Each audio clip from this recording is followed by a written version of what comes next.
Okay, so hey guys, and welcome back to another predictions video. And in today's video, I'm going to be predicting the Taylor versus Cameron fight. If you're new around here, then you haven't subscribed, please do so. Like the video if you do need like the video, and let's get straight into it. So, going into this fight, Taylor is 22-0 with 6 KOs, and Cameron is 17-0 with 8 KOs. This fight is for the IBF, IBO, WBA, WBC, and WBO World Super Lightweight titles.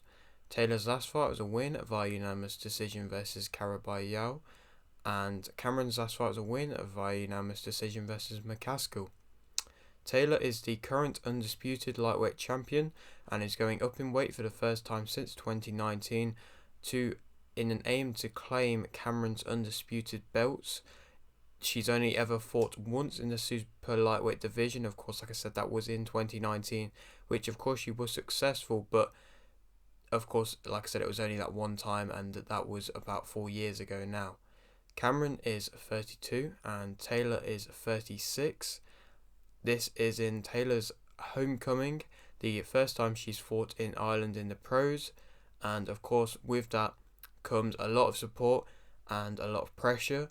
She has seemingly sold out the venue very easily and has the support of many of the Irish fans, and they're coming in mass numbers with big sponsors being thrown about, the likes of Conor McGregor getting involved with this fight because of how big of a spectacle it is for Irish, not only just boxing but for sport in general. And that's what makes this fight, especially as it's a women's fight, to see this kind of traction around it is just so amazing, and it's just going to make it an absolute spectacle.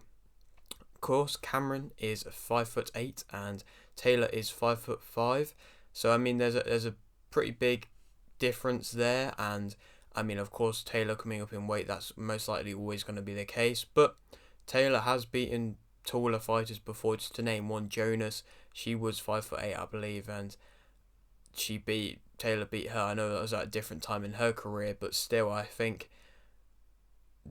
I suppose it was also Jonas going down in weight, but I still think that Taylor's faced this adversity, if you call it adversity, to an extent before, and this kind of height difference isn't going to be something that's going to phase her in one bit. Also on this card is a couple fights I want to speak about. The first one being Hogan versus Metcalf for the IBO World Super Welterweight title, in which I think Hogan will win via unanimous decision. I know he's the older fighter, I know he's suffered a few defeats recently, but I think he's just more adept to fighting at this level and more used to fighting at this level, and I think Metcalf is a good fighter, but I don't think that he's quite at the level of a Hogan, and I think even though he is older, that he's still gonna be able to claim his title. And then, to be fair, if he wins this, I don't think it'd be via stoppage or anything like that, but if he wins this, then it'd be interesting to see where he goes from here, because of course it's not a major title, but it's still a big title, and so it'd be interesting to see what kind of doors might open for him if he does win this fight. And the other fight I wanted to speak about was Harper versus Breakhouse for the WBA World Super Welterweight title. I mean, Harper facing an absolute legend in Brockhouse, and Harper coming off a big win herself, and Brockhouse coming off some decent results as of recent, I believe getting back to winning ways. But of course, I mean, they both suffered defeats in the past. Harper, I believe, only suffering the one or the two defeats.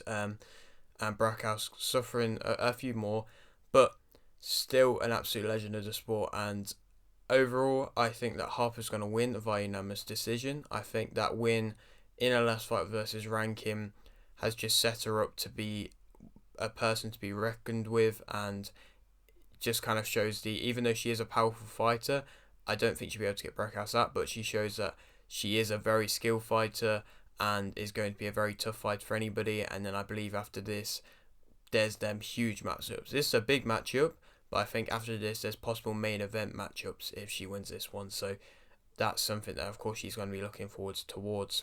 Moving back onto the Taylor Cameron fight. So Taylor, as a fighter, of course, she's more experienced. She's used to pressure. I mean, she's fought at Madison Square Gardens, I believe, a couple of times. And of course was in that massive fight versus Serrano, where of course the pressure was on for both fighters. And so I think that this isn't going to phase her one bit, being her homecoming. She's sharp, she's fast, she uses the jab and can to an extent hide behind that very well. she's calculated. She doesn't do too much ever. I feel like that might not sound good, but I think she's never doing too much, if that makes sense. She's never overly committing or doing stuff that she doesn't need to do to win. I think she's always doing enough and is calculated enough to always do enough to win, and I think that plays a part in why she is so well conditioned and why she can get through fights so well and win fights just by outsmarting to an extent her opponents, because I think she'll outbox them and then just not do too much, and it's just very good to see, and it's good fighting. And even when she's been seen as not her best, if you look at it, she's still doing everything she needs to do, and she's not doing anything that she shouldn't be doing. Maybe she's just missing out a little bit or coasting a little bit, but she's never doing too much, which is always good to see. She's got a good chin. I think people have not spoken too much about this yet, but I mean, she showed it against Serrano especially, and in other fights as well. But in that Serrano fight, I mean, she was so close to touching the canvas, and if she would have, everybody's already knows the story. If she would have lost the fight, but she didn't, and she showed her immense warrior-like spirit and an immense heart, and she's probably going to have to use that again this fight because of how good of a matchup and how tough of a fight this is for her. She is a good starter, so I think maybe if she is going to go off in the fight, it'll be towards the later end, but she is a good solid starter, and to be fair, even at the end she can still absolutely brawl it out if needed. She's accurate, she's very durable. I think she's good at mid-range. I think she may be a little bit worse at close, but still she shows and showed in the Serrano fight especially that she can fight at mid or at close range, but maybe the defense at times kind of goes out the window to an extent when she is at mid range, especially at the end of that Serrano fight where she was just going hell for leather, and it was very entertaining spectacle, but it's not going to be the best, especially if that keeps happening over and over again. And that's something that people are speaking about with her age, if she is constantly in these warlike fights. Not to say that her last one was really that, but if she is, then there's been question marks on if she can still keep doing that. And I mean, there's always credit to her, she's always going to be in big fights, but there's question marks if she can keep doing that. And then to be fair, if she actually has fully recovered from the Serrano fight yet, because I think in general when you see a fighter have a good big fight, there's normally a bit of a letdown in the next fight. Not a letdown, I suppose, but not a best of performance afterwards. Serrano was the same in a Cruz fight, and Taylor was the same in her Carabajal fight. It was a dominant performance and she won with ease, but it wasn't like vintage Katie Taylor, the Katie Taylor that's entertaining, or it wasn't an amazingly good spectacle, but it was enough that she needed to be able to get back into it, and just, I suppose, for her just to have a nice fight where she can just kind of maybe not relax, but to an extent, like I said, coast through, which you can do at times, which isn't always the best thing to do, but it's nice to even have the choice to be able to do it, and she did it, in my opinion, in that last fight. She, in my opinion, struggles more when she gets bullied in her fights. I think that's something that Taylor's going to have to really do, really bring the fight to her and really kind of impose herself on her, and I think she can do that, and she definitely has the credentials to do that and is more than talented enough to do that. And so let's speak about Cameron. So she, in my opinion, and I believe in most people's opinion, is the more powerful fighter. Obviously she doesn't always win by stoppage, but I feel like she is just the more powerful fighter in general. She's coming off a high, big win versus McCaskill. I don't think that was McCaskill at best. I don't know why she was fighting like that or what was going on, to be honest. I know she was coming, I believe, down in weight, but still, I don't know. It wasn't the vintage McCaskill that I've grown to enjoy when I've watched the fight. But, I mean, she did what she had to do and she won convincingly and against the odds to an extent. I don't think loads of people suspected her to do that, especially with how dominant she is, but she always goes in with a good game plan, and that's something which you've got to give credit to her for being able to do, always going in with a good game plan, and it's credit to her team to be able to do that. She has the ability to be in a war or a technical matchup, which is something which I always find interesting about her, because like I said, she can be in both and she can thrive in both, and it means that Taylor, whatever she chooses to do in her game plan, Cameron's more than adapt to counter that kind of game plan and be able to have success while doing what Taylor wants to do. And so, it's interesting, and she's a very high volume like fighter when she wants to be. She does throw a lot, and she does have very fast hands, and it is a good attacking fighter. She's got consistently good combinations as well, and she of course is the bigger fighter who, like I said, is going to have to impose herself. I suppose the kind of main negatives: she's a bit slower, a bit less accurate. I wouldn't say massive amounts. I think to an extent the size slows her down a little bit, not much. And because she is throwing maybe at a higher tempo than what Taylor is, she maybe is a little bit less accurate, and maybe a little bit less calculated, but still to an extent it's not really too much of a problem. But I think Taylor's, the fact that, like I said, she doesn't ever do too much, that's going to play in her hands there.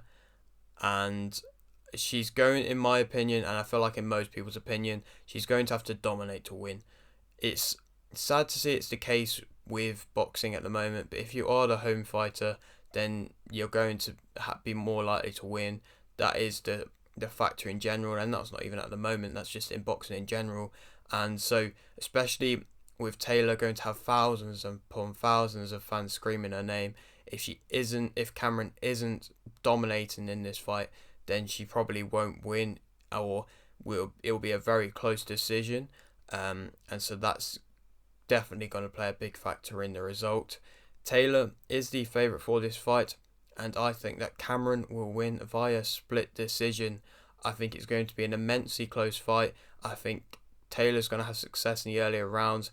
Cameron's going to come on into the later rounds, and then it would be an absolute bust up or maybe more in the middle rounds. Cameron comes on, and then in the later rounds, I think it's going to be a bust up between the two. And I think in the end, Cameron is just going to impose her size more and just be able to do too much. And it'd be interesting to see. Of course, Taylor's well conditioned, and of course she's been there and done it. But it'd be interesting to see if anything does kind of come up that you've maybe not seen before from Taylor, just because of her age, and if that at all does play a factor, or if that doesn't, because of course it doesn't, but it might do. And so I think she'll win via decision, Cameron. And then it wouldn't surprise me if there's a rematch clause, so she might just go straight into another rematch. I know that Cameron said that she wanted a rematch with McCaskill after her last fight, before she got this one announced with Taylor. So that might happen. That could definitely happen. And realistically, if she wins this one, then she's a 2-time undisputed champion. She goes up into the weights, takes McCaskill's belt, 3-time current undisputed champion. That is amazing. That is almost unheard of to an extent. And it is revolutionary. I can't even say the word.